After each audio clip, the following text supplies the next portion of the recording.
Hi guys, good morning. Welcome nga pala sa channel ko ulit. Ito, nagbabalik tayo. Update natin sa baboy day 58. So, ito na ngayon yung pakita ko sa inyo kung ano na yung itsura na ito. Pero ganun pa. Malalaki na rin. Tapos so nga pala guys, since nung day 54, bago ako magsimula pala, magpapakain muna ako at maglilinis muna ako ng kulungan nila. Kasi para lagi ko nililinisan yung kulungan na nakakailang balik-balik ako dito para maglinisan. Ito pa lang naman kasi ang alaga na. Pero ayun, i-update ko kayo mamaya dito sa 5 baboy na to. Kaya mamaya ulit guys. Oo nga pala guys, pahabol muna. Papasalamat na muna ako guys. Nasa 80 subscribers na tayo. And guys, thank you nga pala guys sa mga nag-subscribe, sa mga bagong nagsasubscribe. And then pati na rin doon sa mga nagko-comment doon sa mga videos na ina-upload ko. And guys, thank you talaga sa inyo na marami. And guys, doon sa mga hindi pa nagsasubscribe, guys, please like, comment, share, and subscribe sa channel ko. And click mo na rin yung notification bell para naman updated tayo sa bagong videos na i-upload. So yun guys, balik tayo dito sa mga baboy. Maglilinis na muna ako at magpapakain muna ako ng letong 5 to. Ayun guys, nagbabalik tayo at katatapos ko lang magpakain ng baboy at maglinis ng kanilang kulungan. Ito nga pala yung update nga pala natin dito sa 5 baboy. Ayan na sila. Actually, naglalakihan na sila. At ang lalakas na rin nila kumain.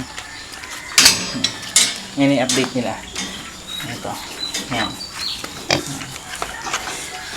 Yan na. Lalakihan na. Mihiga. Ayun yung dalawa. Doon na nagsosolo. Sila parang ayaw nila magpakain ng pagkain lang sa isa't isa. Hinihigaan nila. So yun guys, bali yun yung update natin. Ang update natin ngayon is yung pagkain nila is full starter na yung kinakain nila for today. And since nung day 54, day 54, nag-start na ako magpakain ng full starter na yung kakainin nila. And ito na. At nalalakas na kumain halos ilang beses, 3 beses, minsan 4 na beses ko silang pakainin sa isang araw. At ayan, ito na, hindi ko alam yung kung ilang kilo na sila, pero yung tuloy-tuloy na to sa pagpapakain. Yung pagkain nga pala, since nagsimula ako ng day 54, yung update nila, halos nangangalahati na. Nangangalahati ko na yata yung sako nila. So ayan o.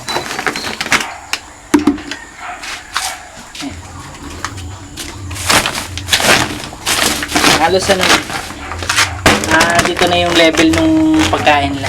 Nakalahati ko na yung isang sako nila na pellets, yung feeds nila. Nakakalahati nga na sako na. So ayun. At wala pa hindi pa namin alam kung ilang sako yung makukonsumo namin dito sa 5 na to. Tapos nga pala yung update ko pa pala is yung sa nipple drinker nila. Ayun, okay naman na. Lahat sila itong 4 na to nakakapag na ginagamit na yung nipple drinker pagka iinom. At ako nga pala ito, medyo nalalapit na rin yung nalalapit na rin itong paliguan to mga to. Siguro mga pagdating na itong 15 ng June, mapapaliguan na namin sila. Kasi basta yun nga pala yung yung pagpapaligo nila, yun hindi pa namin nasisimula. So baka sa 15 simulan na natin yung pagpapaligo sa kanila.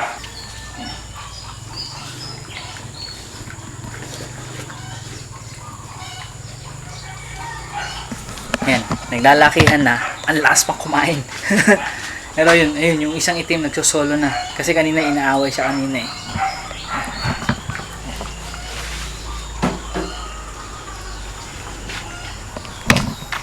So ayun guys, ito lang yung update natin for today sa mga baboy ngayon. Itong 5. Kung ano lang balita sa kanila.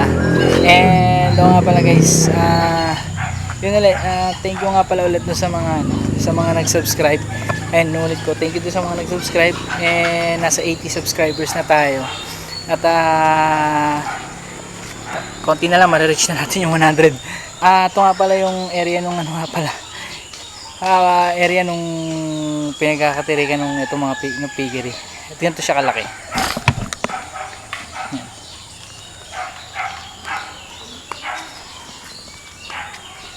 Doon sa bandaron, puro tanim na doon eh.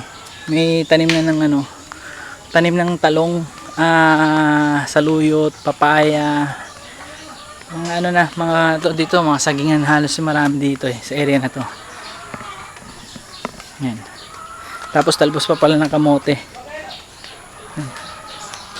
Yan, ganyan kalawak yung ano dito, yung area dito. So, unti-unti at madedevelop din natin to. Hindi pa natin alam kung ano pa yung mga idadagdag natin dito sa area na to. And then yung isa sa mga ilalagay ko din dito is syempre yung business ko naman, another business na naman yung ilalagay natin. Ayan nga pala, ayan, pati yung likod dito, ayan.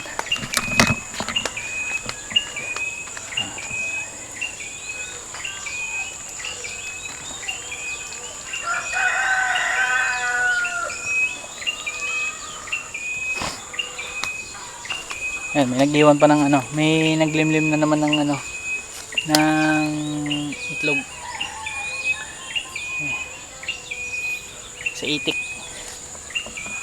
Ayan. And guys, yan lang yung update natin for today. And guys, see you on my next content. And thank you guys, thank you doon sa mga comment, thank you doon sa nag-subscribe, thank you na rin doon sa nag-comment, and pati na rin doon sa mga magsasubscribe. Thank you in advance sa inyo guys. Salamat sa panonood, and thank you and God bless.